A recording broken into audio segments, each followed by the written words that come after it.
Thank you, Minister. It's a pleasure for me to stay here in Singapore, and of course I accept your invitation to stay in future occasions, in occasion of the Formula One here in Singapore.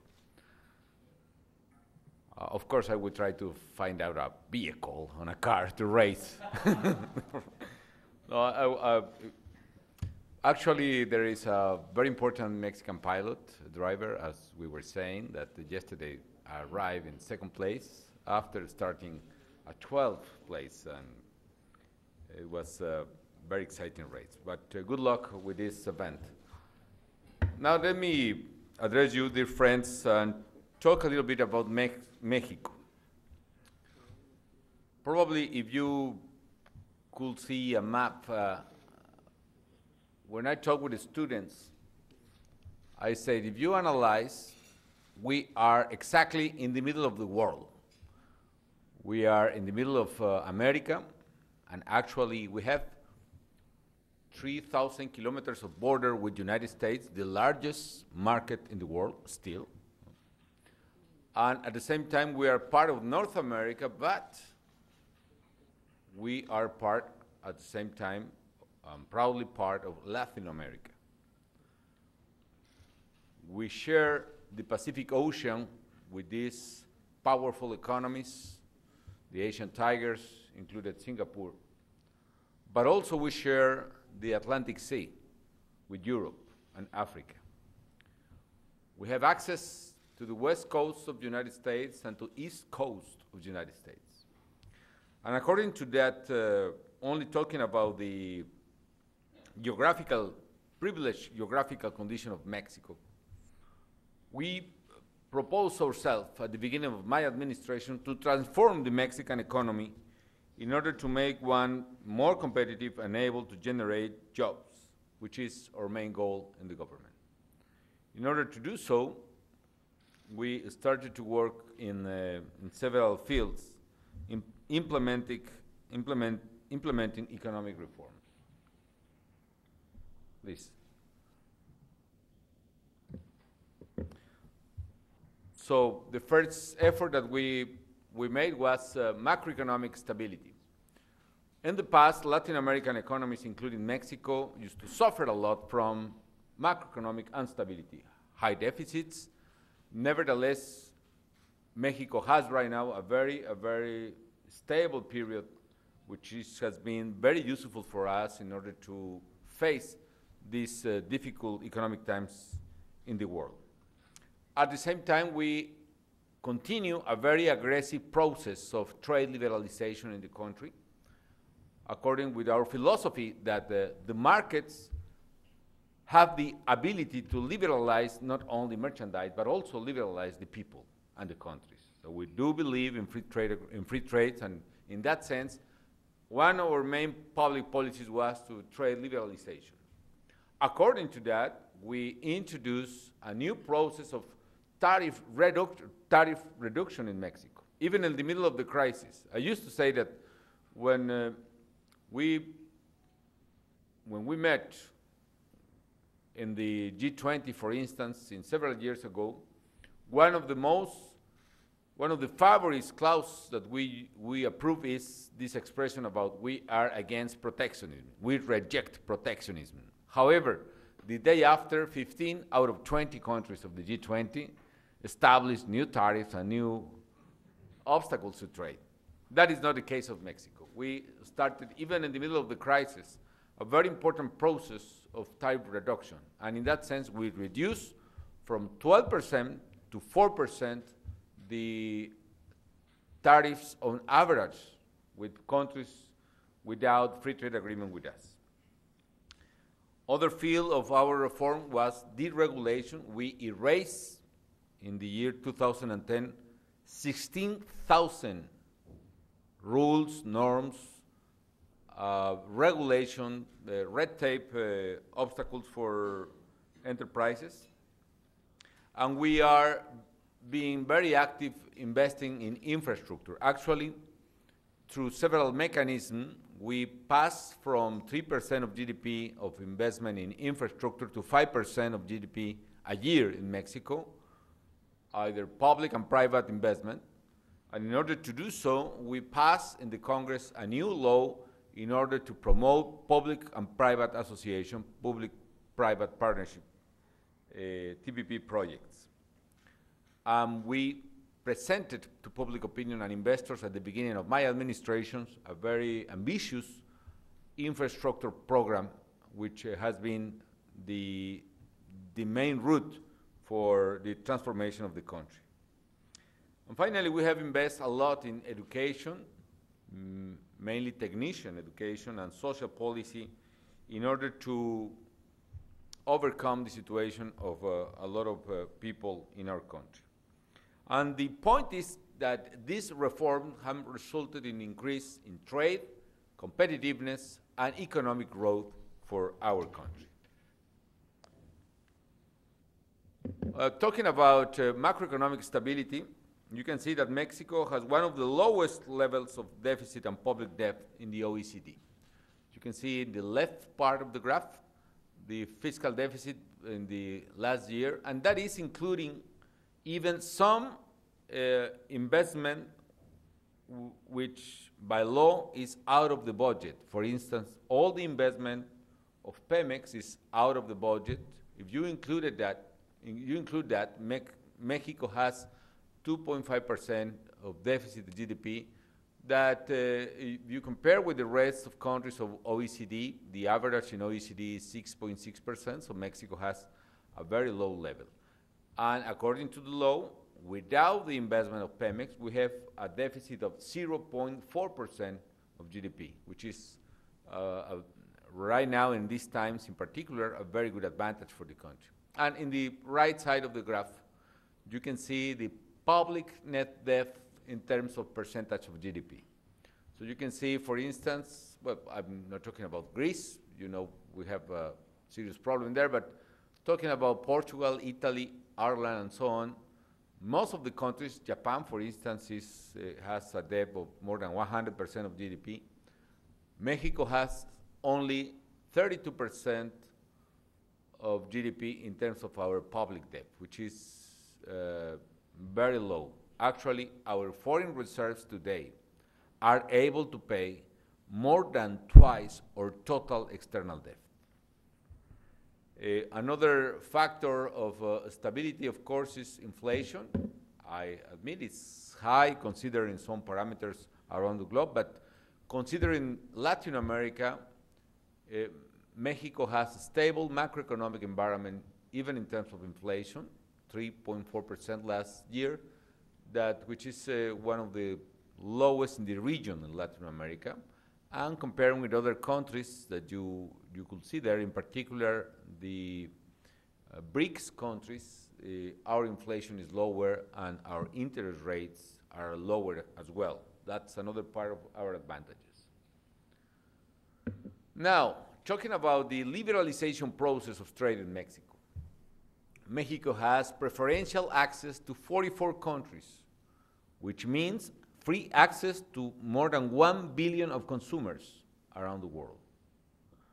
Now, Mexico, you can compare with the other countries in the region, and again, we have the highest number of free trade agreements. Now, talking about the economic growth, we are expecting that figures is coming from the OECD.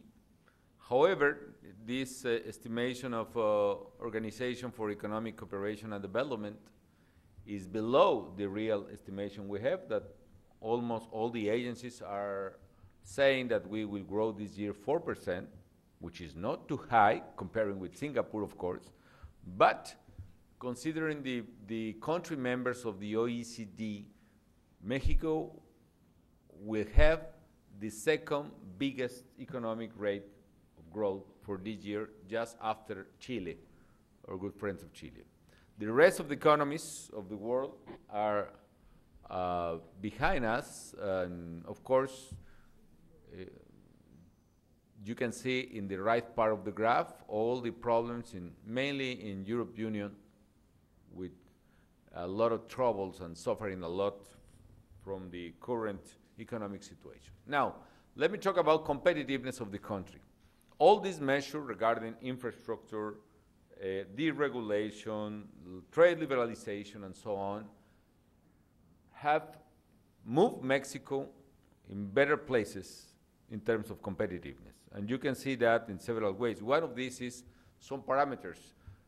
Mexico advanced 20 places on the World Bank's Doing Business Index between 2006 and 2012. So you can see when I took office, Mexico had the 73rd place, and now we have the 53rd place. It's not enough, and we know that the first place is exactly occupied by Singapur, but nevertheless, we are expecting to reach those parameters in the future, and we are moving ahead, well, we say in a very good pace, and we need to move even forward. But the point that I want to emphasize is that today, Mexico has a better place than other countries similar to us, in particular the BRICS, Brazil, Russia, India, and China, in terms of Doing Business Index of the World Bank. Other way to see that is the success of the manufacturing exports of Mexico. You can see the graph. So right now, our country is exporting more manufactured goods than the rest of Latin American and Caribbean countries combined, including Brazil. That means that 60% of the total manufacturers in Latin American and Caribbean region are Mexican manufacturers. And we are exporting since smartphones, and actually we are probably one or the most important exporter of smartphones in the world, to plasma TV, to flat TVs, to vehicles, and automotive industry, and other like that. Other aspect that I want to emphasize is 6 years ago, the market share of Mexican products in American imports was below 10%, and today is almost 13%. So we are increasing not only in absolute numbers our export, but also the market share of Mexican export to our main client, which is the American market. Other point, well, talking about vehicles, for instance, 6 years ago when I took office, Mexico was the 9th largest exporter of vehicles. And today, we are the 4th largest exporter of vehicles in the world. Actually, we surpassed the United States this year. And with that, Mexico is really getting a quite important competitiveness in automotive industry. Talking about only 2012, we are starting new projects from Greenfield with companies, new facilities for coming from investment like Mazda, for instance, Honda. And just this week, I announced a new investment of Audi, an investment of $1.3 billion. And Audi is establishing its first facility, its first plant in the whole America, and exactly in Mexico. Probably this is one of our most competitive sectors in manufacturers. You can see another data is the 8th largest producer of vehicles, 4th largest exporter. I mentioned it already. Mexico has been the biggest receptor of foreign direct investment in aerospace industry. That is very, very important. In the last 5 or 6 years, Mexico has received more aerospace companies than any other country in the world. And we are building a very special nest of opportunities for aerospace industry. The 6th largest exporter of telephones, the 2nd largest of television and refrigerators, largest exporter, the main exporter of avocado, mango, guava, papaya, and tomatoes, and others in the world, main exporter of beer as well, and probably the main exporter of another beverage, quite Mexican and very important. But anyway, so Let me talk a little bit about infrastructure. We are putting in place the biggest infrastructure program in history. And we passed already in the Congress a public-private partnership law, and now we are fostering investment, nearly 5% of GDP. The average in Mexico in the last decade could be like 3% of GDP. Now we are investing, public and private, 5% of GDP, more or less, without housing, which is very important. Even without considering housing, Mexico has 5% of GDP on investment in infrastructure, which is probably 50 billion a year. You can see here in the right side of the graph, the Baluarte Bridge. Probably some of you that could follow the news coming from Vladivostok and the APEC meeting, there was a bridge, and President Putin told us that their bridge, the Russian bridge, is the longest bridge in the world with this technique of the steel cables. But this bridge is not as longer than the Russian one, and I told yesterday to the audience this, but this is the tallest bridge in the world, because from the bridge to the river, you cannot see the river, but there is a river, there are 420 meters high, and it has been made by Mexican engineers. We are really proud about this. Well, and now let me give you an example of what exactly we are doing in infrastructure. You can see several governments, several administrations, one administration coming from 94 to 2000, other 2000 to 2006, and the last, my administration from 2006 to 2012. So we have built or rebuilt 20,000 kilometers of highways or roads in the country. That implies, for instance, which is more than the two previous administrations combined in Mexico. Or another way to see that is we have built or rebuilt a distance equivalent to the distance between the North Pole and the South Pole in the country. Finally, the social policy achievements. We are investing in people, and it's very important for us. One achievement we reached in this administration is universal health coverage. So we have right now, by first time ever, a doctor, medicine, treatment, and hospital for any single Mexican who needs these services. We are increasing the coverage, and in order to do so, we have built more than 1,200 new hospitals or clinics in the country, and rebuilt more than 2,000 more. Another achievement was in education.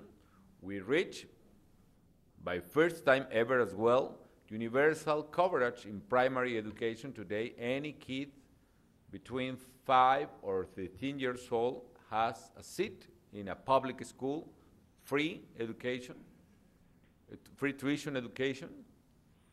And now we have built in higher education or superior education, we have built from Greenfield 140 new universities and campuses and new buildings in almost 100 more universities. And finally, social protection. One of the most important programs we have is Oportunidades, and this is a program of conditioned transfer. Conditioned to the parents need to bring the kids to the doctor and to the school in order to receive a support for the poorest family. Well, that could be my comments, and I know there will be a session of question and answers. I just want to emphasize that we are being part right now of this tremendous effort of negotiation in a global scale in the Trans-Pacific Partnership Agreement, the TPP, and Mexico wants to play an important role with Singapore in terms of trade, exchange, investment, and that is the reason why we are here in this beautiful country. Mexico is opportunity for business. Mexico means opportunity. We are growing, generating jobs. but in particular, we are transforming our economy in a more competitive one and able to generate the jobs that Mexican people need. So thank you for your attention, and I will be listening your questions and trying to answer them. Thank you, and bon appetit.